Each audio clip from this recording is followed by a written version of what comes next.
Assalamualaikum warahmatullahi wabarakatuh. Waalaikumsalam warahmatullahi wabarakatuh. Pertama, saya ucapkan terima kasih atas kedatangan para orang tua siswa Sakinah Education pada acara seminar hari ini. Saya yakin orang tua yang hadir pada pagi hari ini adalah orang tua yang memiliki ekspektasi yang tinggi terhadap pendidikan anak-anaknya. Oke, kita berikan tepuk tangan dulu untuk orang tua yang datang pada hari ini. Baiklah, sebelum acara, selamat datang di Sakinah Education. Acara seminar akan dilakukan dalam 10 menit ke depan jam 10. Ruangan seminar ini di lantai 2 dengan 2 AC, penerangan memadai. Jika masih dirasa kurang dingin, silakan info pada asisten yang ada di meja belakang. Ruangan lantai 2 memiliki satu kamar mandi di sebelah belakang. Pintu masuk ada apar di bagian belakang pintu untuk pencegahan kebakaran. Ada minuman di atas meja, silahkan dinikmati. Demikian informasi penting untuk kelancaran acara seminar. Anak-anak bisa dititip di lantai 1 untuk bermain bersama asisten Sakinah yang telah ditugaskan. Seminar pada pagi hari ini kita beri judul I Love Math.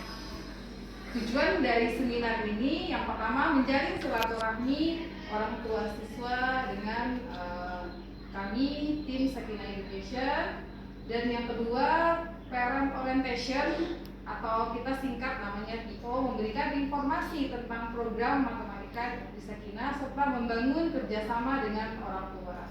Yang ketiga, menyampaikan perkembangan dan kemajuan belajar anak-anak. Pernah dengar berita viral sebulan belakangan ibu-ibu, bapak-bapak, tentang lulusan SMK untuk tes ke Jepang diuji perkalian nggak bisa hasilnya. Itu salah satu fenomena yang baru-baru ini kita dengar. Jadi sebenarnya matematika itu mudah ketika kita memahami konsepnya.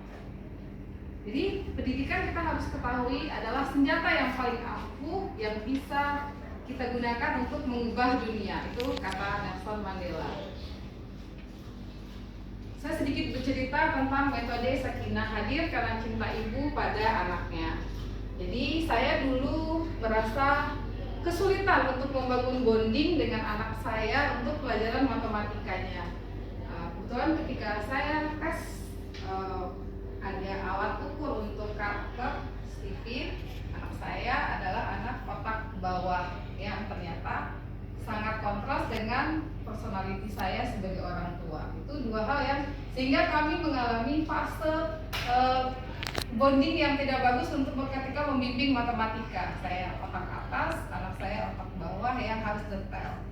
Di situ saya berpikir anak saya sudah belajar pembagian, tapi ketika dia mengerjain perbandingan itu dia kesusahan untuk logikakan perbandingan dan pembagian. Sebenarnya itu sama konsep, hanya lebih ke tematik soal cerita.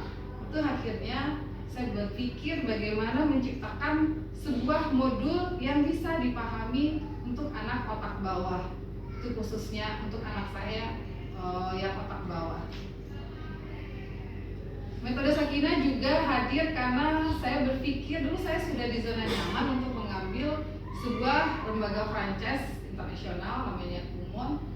Ya kalau diukur dengan omset itu harusnya sudah memadai. Cuma karena seorang yang ingin berkontribusi untuk umat, saya menciptakan sebuah lembaga yang bisa nanti saya wariskan ketika saya juga tidak ada di dunia ini lagi. Itu yang menjadi dasar keinginan kuat saya untuk membuat lembaga pendidikan sendiri.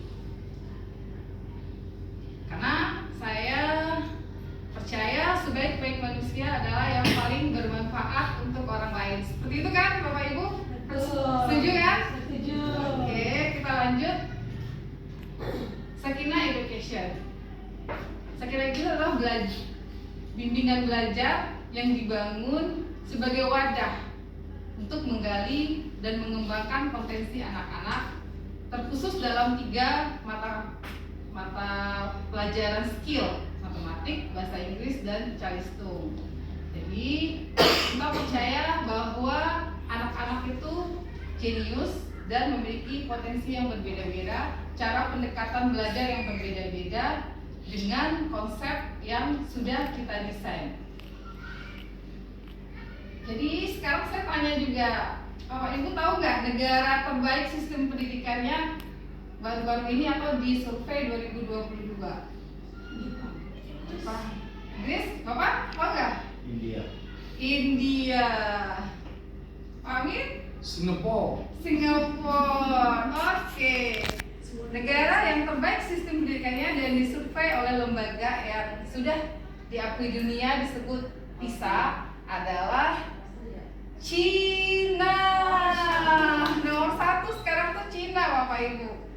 Makanya benar hadis juga kan bahwa bangsa sampai ke negeri Cina. Itu tahun 2022 oleh lembaga organisasi yang ditunjuk oleh dunia ya untuk melihat anak yang di atas masa SMP-nya dites gitu. 16 tahun mereka dites kemampuan 3 aspek: literasi, bahasa Inggris, matematika, literasi dan membaca, dan juga sains. Ada tiga yang dites untuk ini. Ada matematika, sainsnya juga di situ dites 3. Kita lihat Indonesia ranking keberapa di dalam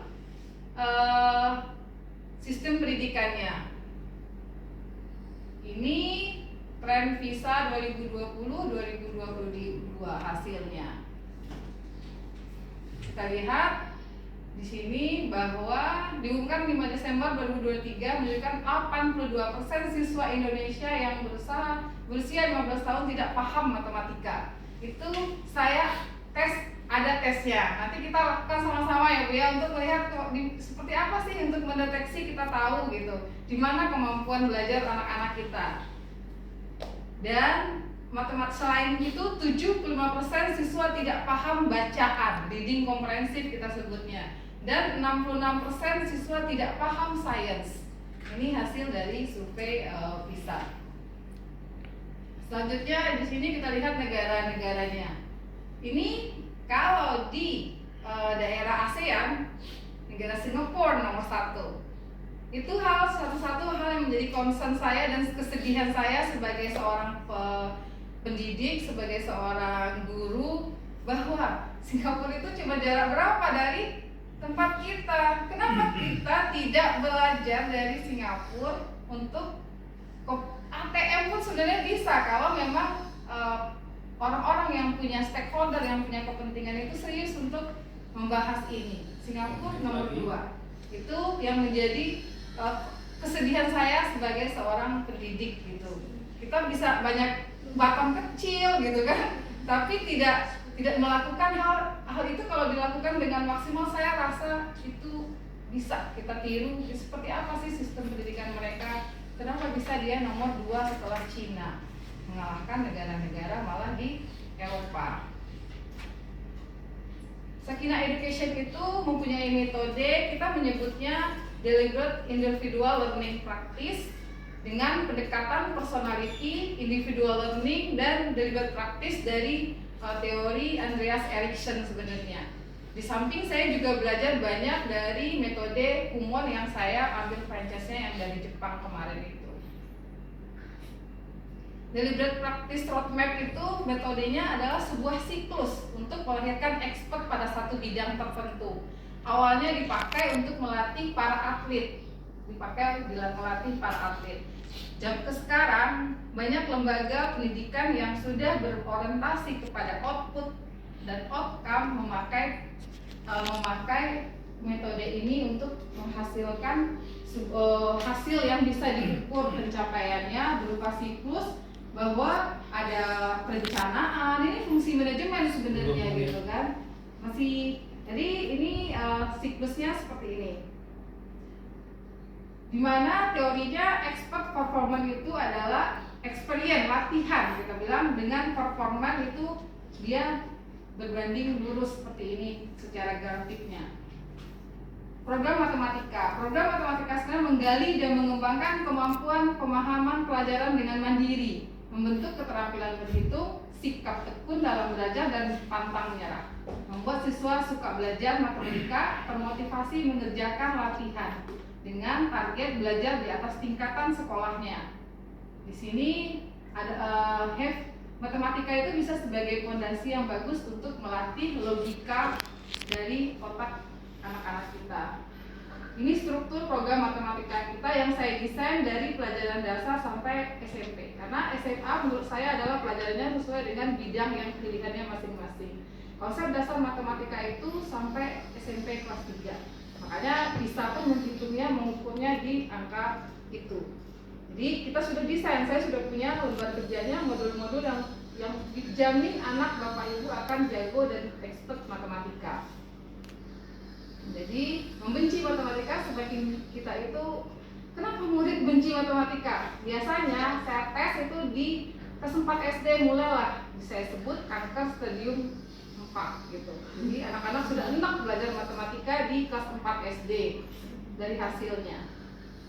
Ada tes kemampuan dasar. Nanti para orang tua kita boleh nih kita tes untuk kemampuan dasar matematikanya sampai di mana. Nanti bisa dites. Kita ada sudah siapin untuk tesnya. Nanti kita tahu dari apakah dari perbagian, pembekalian, pecahan. Itu nanti kelihatan dari hasil tes ini kemampuan anak-anaknya. Orang tua juga bisa nanti merasakan pembelajarannya atau tesnya, pretesnya.